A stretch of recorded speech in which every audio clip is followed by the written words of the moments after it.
स्टॉलवरून मी आधीच घरी आले होते, कारण आज एवढे कस्टमर नव्हते. तर हे म्हटले तू जा घरी, तुझं काम होईल तोपर्यंत. म्हणून मी आले घरी आणि किचन आणि घर पूर्ण पसारणी भरलं होतं, तर मी आवरून घेतलं आधी. आधी तर खरं तर गॅलरी स्वच्छ धुवून घेतली, कारण इडली वगैरे सकाळी चटणी वगैरे असते त्यामुळे थोडीशी खराब होते.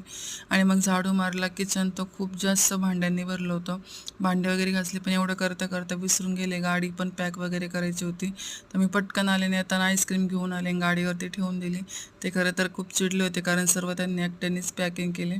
आणि मग म्हटलं घेतात की नाही, पण नंतर त्यांनी घेतली आणि वितळला त्यांचा राग. मग आधी ते सामान थोडंसं घेऊन गेले आधी, कारण खूप जास्त सामान होतं. आणि रिक्षा करायची म्हटलं तर दिवसाचे 150-200 त्यातच जातं. आणि जायचं एवढं बिलकुल लांब नाही, जवळच आहे 5 मिनिटाच्या अंतरावरती. पण सामानामुळे रिक्षावाले खूप जास्त पैसे घेतात. मग ते मला घ्यायला आली आणि मी सामान घेऊन घरी आलो. तुम्हाला व्हिडिओ आवडल्यास लाईक करा, चॅनल आणि सबस्क्राईब करा.